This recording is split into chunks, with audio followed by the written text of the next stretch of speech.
Ada satu keluarga yang datang ke Sumatera Barat buat rekreasi.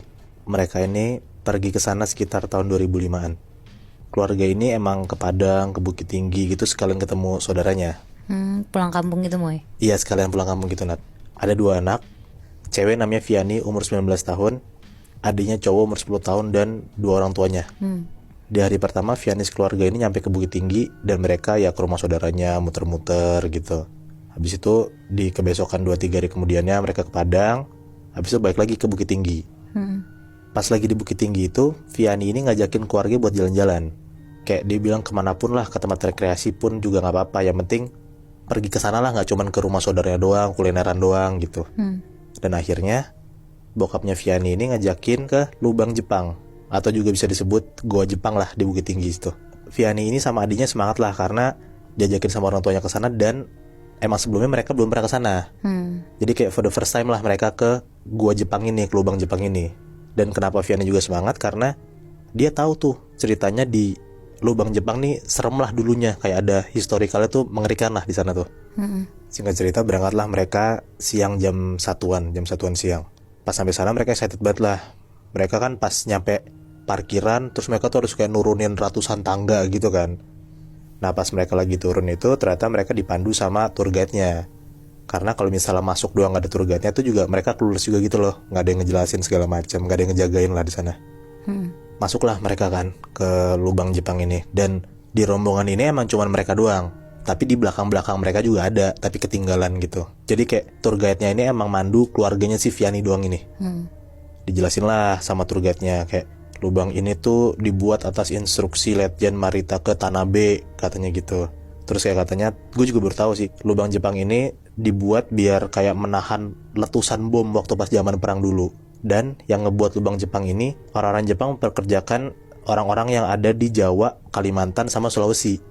Jadi kayak rumusannya di sini tuh berasa banget lah. Salah satunya ya adanya ini lubang Jepang ini. Dan lubang Jepang ini bisa tembus ke Ngarai Sianok. Ngarai itu apa Moy? Kayak jurang atau tebing, namanya Ngarai tuh. Nah Sianok itu namanya. Jadi kayak jurang atau tebing Sianok lah gitu kasarannya. Oke. Dijelasin lah sama tour guide-nya dan Viani yang ngedengerin aja sambil merhatiin. Pas makin masuk ke dalam lubangnya, si Viani tuh ngerasa kayak hawanya tuh makin dalam makin dingin.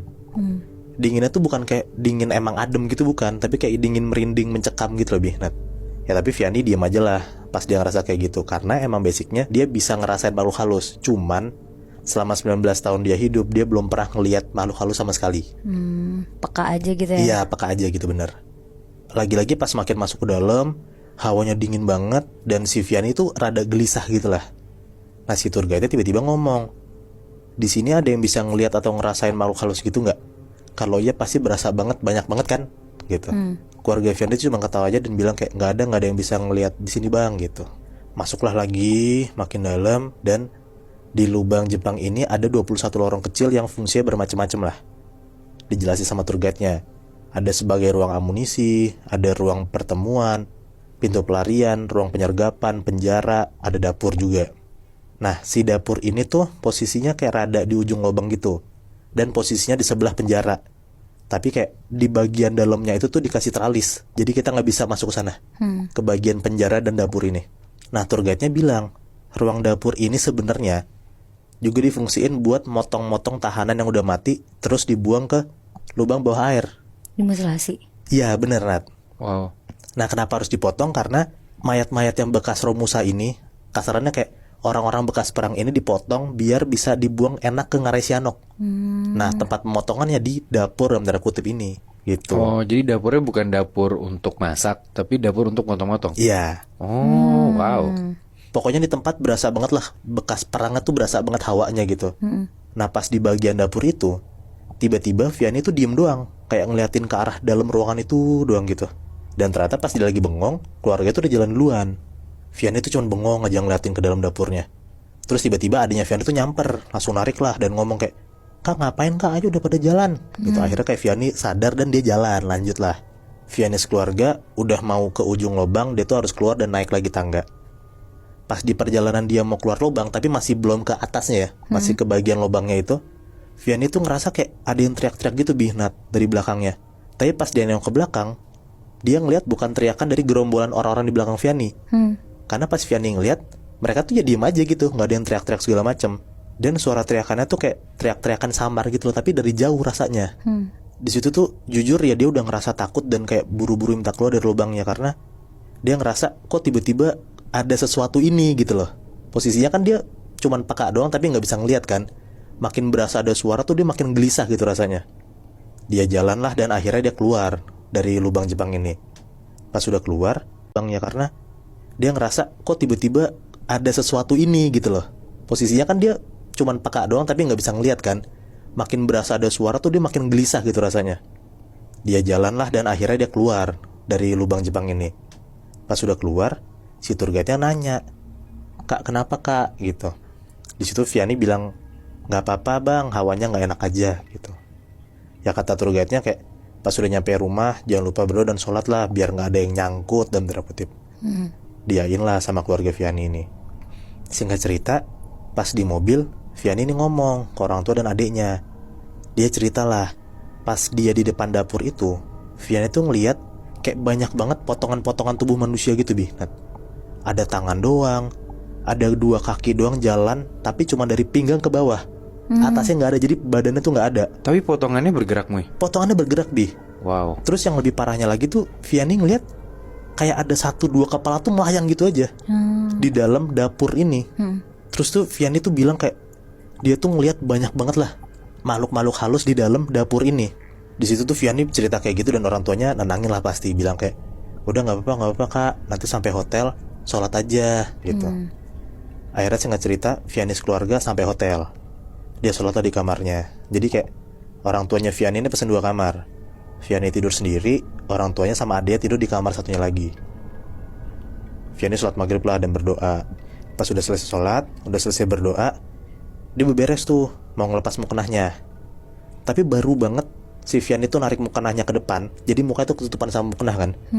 Kayak dia tuh ngeliat siluet dari depan dia tuh, bayangan kepala orang persis banget nempel di depan mukanya Vianney. Tapi cuman siluet doang gitu, Bi. Nat. Vianney langsung buru-buru lah balikin mukanya, narik lagi tuh ke atas. Pas dia ngeliat nggak ada apa-apa, mungkin dia mikir perasaan dia doang lah gitu. Akhirnya ya Vianney coba nenangin diri biar nggak takut, biar nggak mikir macam-macam, dan akhirnya dia mau nyoba lagi lah ngebuka si mukenahnya ini lagi.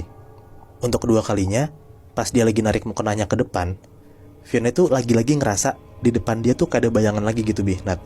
Tapi sekarang nggak cuma kepala, tapi ada tangannya. Jadi kayak ada tangan dan kepala mau nyengkrem kepalanya si Vianney ini. Di situ buru-buru lah Vianney tuh narik mukenahnya buat ngelepasin dari badannya. Pas udah dia ngebuka mukenahnya, dia ngeliat di depan dia, alhamdulillah nggak ada siapa-siapa, kosong aja gitu. Udahlah di situ karena Vianney udah rada panik, takut juga, dia langsung ke kasur dan ngidupin TV. Kayak maksudnya biar dia nonton aja, biar nggak mikir macam-macam lah. Sampai sekitar jam 8-an malam, Vianney udah mulai ngantuk-ngantuk tuh. Akhirnya dia ketiduran dengan TV tuh masih keadaannya tuh nyala dan volumenya gede. Di situ namanya juga masih tahun 2000-an. Ya nggak ada tuh TV LCD yang nempel di dinding tuh nggak ada. Di situ tuh posisinya kayak TV tabung dan ditaruh di pojok kanan kamarnya. Udah tuh Vianney tidur dan enak lah tidurnya. Tapi pas di tengah Vianney tidur, tiba-tiba dia kebangun karena dia denger kayak ada suara orang mencet-mencet remote, dan suara TV itu jadi kayak keganti-ganti gitu loh, seret seret seret gitu loh. Nah karena rada-rada berisik gitu, Vianney tuh tiba-tiba kebangun lah. Dan pas dia melekin matanya, tiba-tiba TV itu mati, krek, gitu.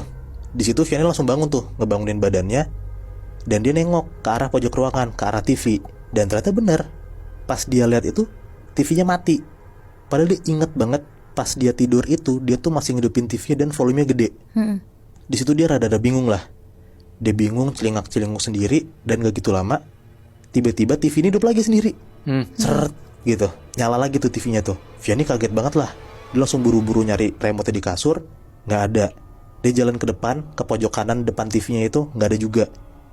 Dan pas dia lagi nyari-nyari remote-nya, dia denger di pojok samping kiri kasurnya itu kayak ada sesuatu yang gerak-gerak gitu, Bihnat. Kayak druk, druk, kayak ada aktivitas lah di situ. Dan posisinya di pojok kiri sebelah kasur dia itu adalah kursi. Jadi kan dia jalan ke depan pojok kanan kamarnya. Jadi tuh si Vianney tuh ngebelakangin kursi. Kebayang nggak? Jadi kursinya ada di belakang dia. Iya benar. Tapi jauh. Tapi jauh. Dia denger kayak gitu, refleks, Vianney langsung nengok lah ke arah kursi. Dan pas dia nengok ke kursi, ternyata Nat, ada orang duduk di atas kursi itu sambil megangin remote dan pencet-pencet remote-nya itu. Ya anjrit. Sosok itu tuh cowok, hitam, bajunya kayak compang-camping udah belel gitu. Dan lebih ngerinya lagi, sosok cowok bapak-bapak ini cuman badan ke atas doang. Jadi pinggang ke bawah tuh nggak ada. Buntung gitu loh badannya.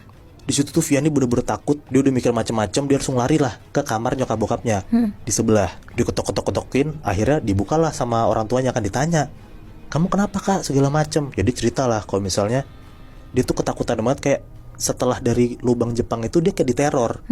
Ada denger suara-suara. Dia ngeliat di dapur itu ada banyak potongan tubuh orang.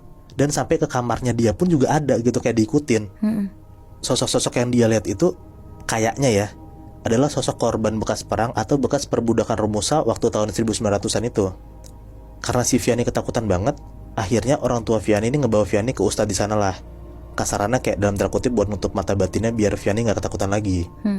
Karena ternyata kata ustadznya, si Vianney ini makin lama emang akan bisa makin ngeliat makhluk halus setelah pertama kali dia ngeliat sosok-sosok yang ada di lubang Jepang ini. Tapi gokil juga sih Muy. Dari awal kan tadi lu bilang si Vianney ini emang dari dulu tuh cuman bisa ngerasain, cuman peka gitu kan. Iya. Tapi sekarang malah hitungannya mata batinnya kebuka gara-gara dia masuk ke gua Jepang itu. Iya benar. Dan gak cuma ngerasain, dia bahkan bisa ngeliat korban-korban yang dipotong-potong dan dimutilasi buat dibuang mayatnya kan. Iya.